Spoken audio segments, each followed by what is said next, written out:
নমস্কার। আজকে আমাদের বিষয় হলো নতুন সামাজিক ইতিহাসের চর্চা এবং এর সঙ্গে জড়িত খেলার ইতিহাস চর্চা। আমার নাম কৌশিক ঘোষ। নতুন সামাজিক ইতিহাস চর্চায় বলতে গেলে আমরা প্রথমেই বলতে পারি 1960-এর দশক থেকে একটি নতুন ধারার ইতিহাস চর্চা আরম্ভ হয়, যেখানে মূল বিষয় ছিল যে তথাকথিত রাজা রাজরাজাদের যুদ্ধের কচকচানি বাদ দিয়ে এমন এক ইতিহাস যেখানে নিপীড়িত মানুষের ইতিহাস, যে ইতিহাস আমরা পড়ি না, কোথাও জানি না, অথচ যে মানুষগুলো আমাদের জীবন এবং আঙ্গিকের সঙ্গে সম্পর্কিত খুব ভালোভাবে, সেই সমস্ত ইতিহাস আমাদের জীবনচর্চার সঙ্গে প্রতিনিয়ত জড়িয়ে আছে, অথচ সেই ইতিহাস আমাদের পড়ানো হয় না। আমরা সেই পড়ে যে বাবর, আকবর, গান্ধী, নেতাজি, অশোক, চন্দ্রগুপ্ত মৌর্য বা ঔরঙ্গজেবের বিজয় নীতি। এর বাইরেও যে সম্পূর্ণ একটি ইতিহাস আছে, এটা 1960-এর দশক থেকে প্রথম আরম্ভ হয়। আমি অন্য একটি ভিডিওতে নতুন সামাজিক ইতিহাস এবং এর সঙ্গে জড়িত অন্যান্য ইতিহাস চর্চাগুলো বলব। তবু একটু সংক্ষেপে এটা বলে রাখি যে নতুন সামাজিক ইতিহাস চর্চার বিভিন্ন জায়গা আছে, যেমন ধরা যায় খেলার ইতিহাস, খাদ্যের ইতিহাস, নিম্নবর্গের ইতিহাস, শ্রমিক ইতিহাস, ছাত্র ইতিহাস, সমস্ত কিছু কিন্তু নতুন সামাজিক ইতিহাসের ছত্রছায়ায় একটি আছে। তাই আমরা এই নতুন সামাজিক ইতিহাসের বিষয়টি অন্য একটি অংশে পড়ব। এখন আমরা যাচ্ছি খেলার ইতিহাস চর্চা এবং এর সঙ্গে জড়িত অন্যান্য বিষয়, এবং এই ইতিহাস চর্চা আমাদের ইতিহাস জীবনকে কি করে প্রভাবিত করছে। সামাজিক ইতিহাসের একটি সবথেকে গুরুত্বপূর্ণ অংশ হলো খেলার ইতিহাস। এই খেলার ইতিহাসের প্রেক্ষাপট কিন্তু খুব সুন্দর এবং এর সঙ্গে ইতিহাসের একাধিক বিষয় জড়িয়ে আছে। আমরা যদি সহজ করে বলি খেলার ইতিহাসটা কী, তাহলে আমরা বলতে পারি যে কোনো খেলার পিছনে তার একটি ইতিহাস লুকিয়ে থাকে, বা প্রতিটি খেলা সূত্রপাত হওয়ার সাথে সাথে তার আর্থসামাজিক প্রেক্ষাপট ভীষণ গুরুত্বপূর্ণ হয়ে ওঠে। আর এই সমস্ত বিষয়টি ইতিহাসের ছত্রছায়ায় আমাদের আলোচনা করা হয়, আর সেটি আমাদের আধুনিক খেলার ইতিহাস চর্চা। বস্তুত বিংশ শতকের সূচনায় আমরা দেখতে পারি যে এই বিভিন্ন নতুন সামাজিক ইতিহাসের প্রেক্ষাপটে বিভিন্ন রকম ইতিহাস চর্চা উঠে আসে। তার মধ্যে কিন্তু গুরুত্বপূর্ণ ছিল এই খেলার ইতিহাসটা। মহাভারতের যুগে বা গ্রীসের নবরাষ্ট্রের যুগে এই খেলাধুলা কিন্তু একটি অন্যতম জনপ্রিয় একটি অংশ ছিল। এবার আমরা দেখি খেলার ইতিহাসে সূচনাটা কী করে হচ্ছে। 1970-এর দশকে আমরা এই খেলার ইতিহাসের গবেষণা বা খেলার ইতিহাস চর্চা যেটা আমরা বলি, সেটা সূত্রপাত ঘটছে ইউরোপে, প্রধানত ব্রিটেন, জার্মানি, স্পেন, এখানে দেখা যাচ্ছে। পরবর্তীকালে আমরা দেখি আমেরিকাতে এ বিষয়ে অত্যন্ত ভালো গবেষণা হয়। এক্ষেত্রে আমরা কয়েকজন গুরুত্বপূর্ণ ঐতিহাসিকের নাম বলবো, যারা খেলার ইতিহাস নিয়ে প্রভূত গবেষণা করেছেন এবং খেলার ইতিহাসে বিভিন্ন রকম প্রেক্ষাপট নিয়ে আলোচনা করেছেন, এর সঙ্গে জড়িত বিভিন্ন রকম বিষয়গুলো। J.N. মাগান, টনি ম্যাসন, রিচার্ড হোল্ট, এরা গুরুত্বপূর্ণ বিভিন্ন রকম ঐতিহাসিক। এক্ষেত্রে আরেকটা জিনিস আমি বলবো, 1982 খ্রিস্টাব্দে খেলার ইতিহাস নিয়ে গবেষণার জন্য প্রতিষ্ঠা হয় British society of sports history. এবং খেলার ইতিহাসটার প্রাথমিকভাবে কিন্তু সম্পূর্ণ খেলার পিছনে ইতিহাসের আরম্ভ হয়নি। 1960-এর দশক বা 50-এর এই দশক থেকে যে সামাজিক ইতিহাস চর্চা প্রেক্ষাপট যেভাবে বিস্তৃত হচ্ছিল, সেখানে কিন্তু খেলার ইতিহাসটা আস্তে আস্তে যুক্ত হয়ে পড়ছে। আমরা দেখেছি এরিক হবসবমও কিন্তু খেলার ইতিহাস নিয়ে একাধিক বলছেন যে খেলার ইতিহাসের সঙ্গে তৎকালীন অর্থনৈতিক এবং সামাজিক প্রেক্ষাপট কিন্তু ধীরে ধীরে যুক্ত হয়ে পড়ছে। ভারতীয়রা কিন্তু খেলার ইতিহাস চর্চায় কোনোভাবেই পিছিয়ে নেই।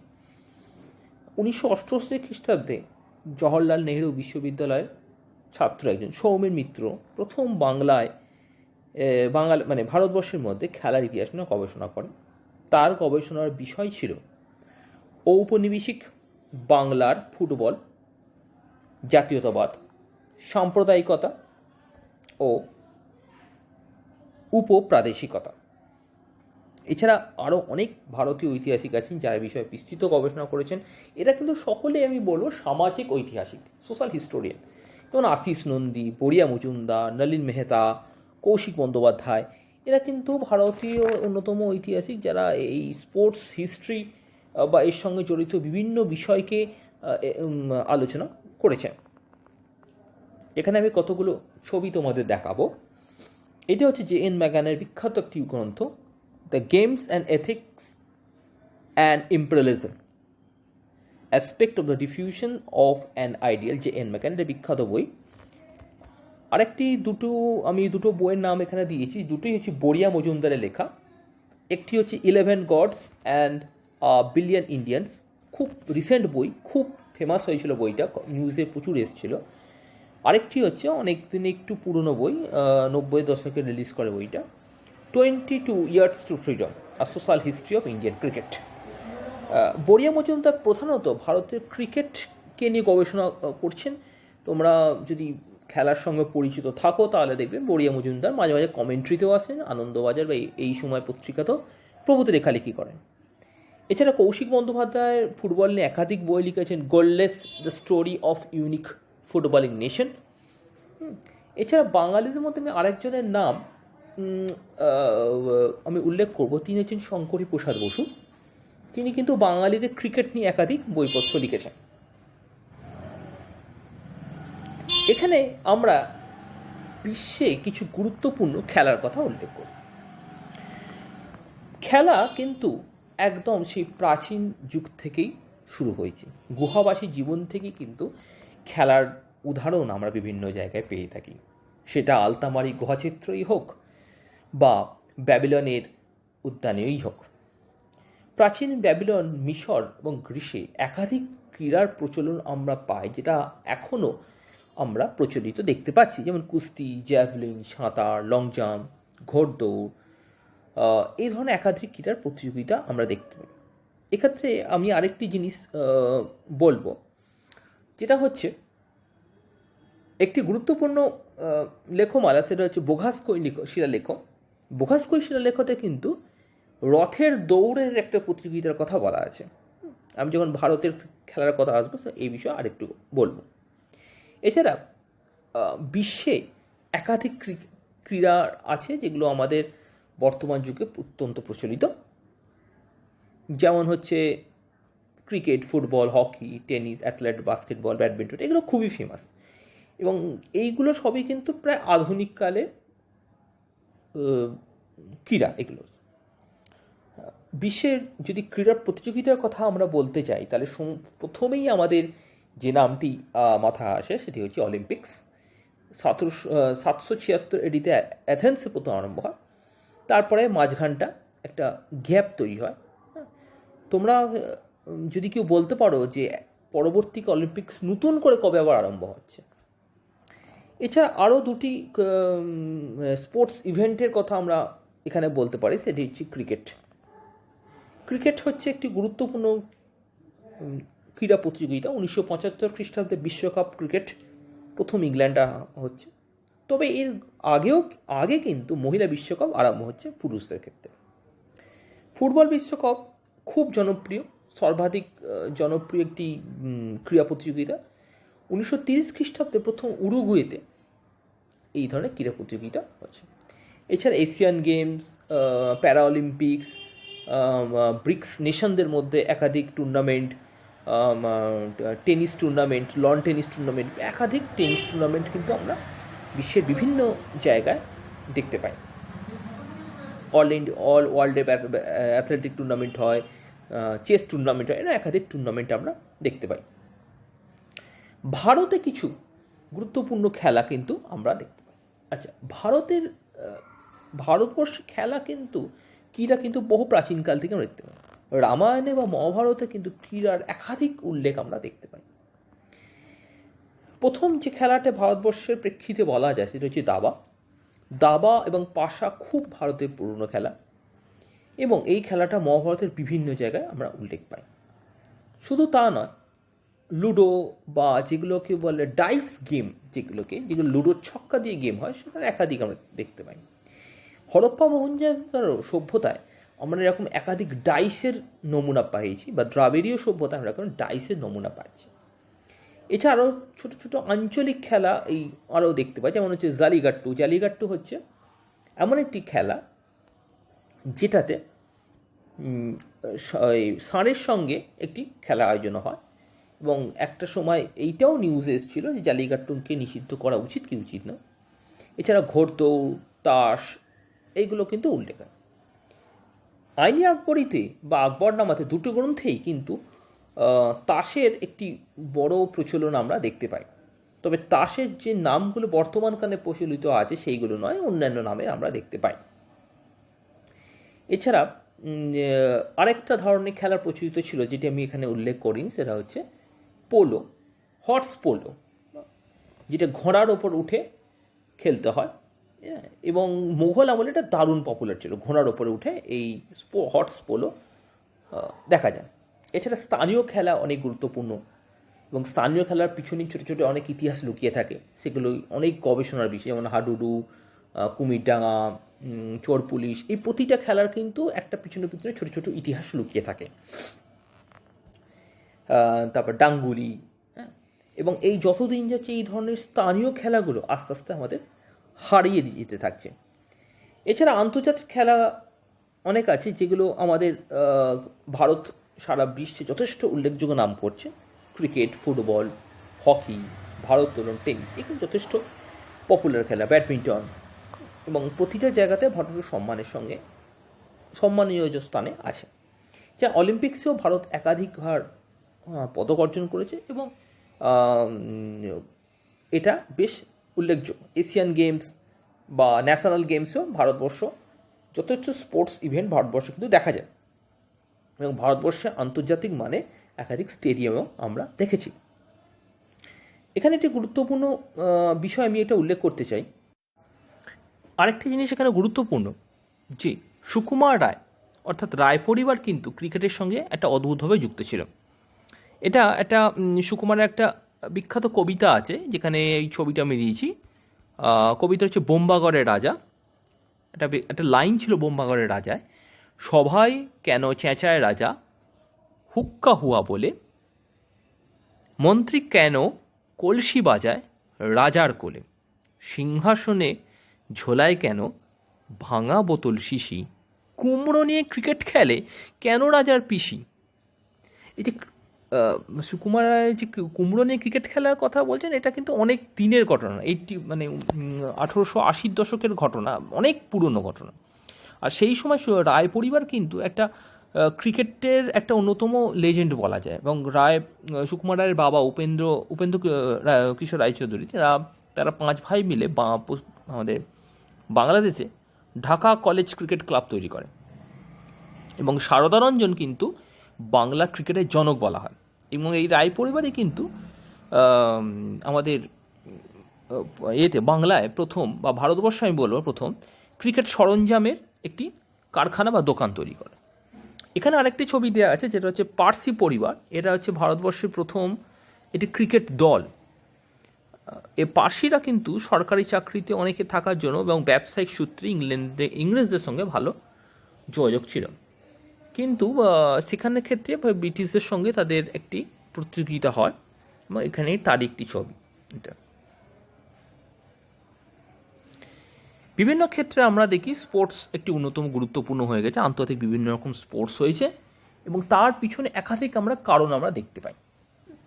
এক্ষেত্রে আমি আরেকটি জায়গায় করবো, একটি হচ্ছে 2020 টোকিও অলিম্পিকের একটি সিম্বল, যেটি করোনার বা কোভিড-19 জন্য অনুষ্ঠিত হয়নি। এটা হচ্ছে ফিফা 2022 কাতার ওয়ার্ল্ড কাপের সিম্বল।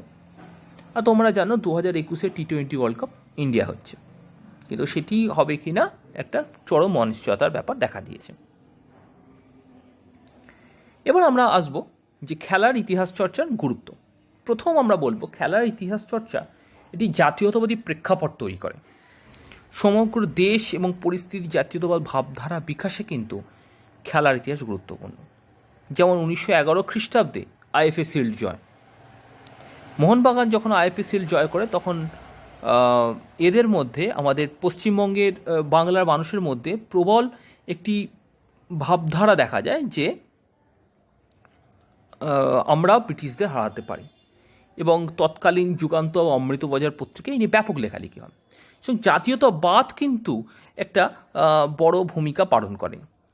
তোমরা এটাও জানো যে ভারত পাকিস্তান যখন ক্রিকেট হয় তখন জাতীয় ভাবধারাগুলো কীরকমভাবে জেগে ওঠে।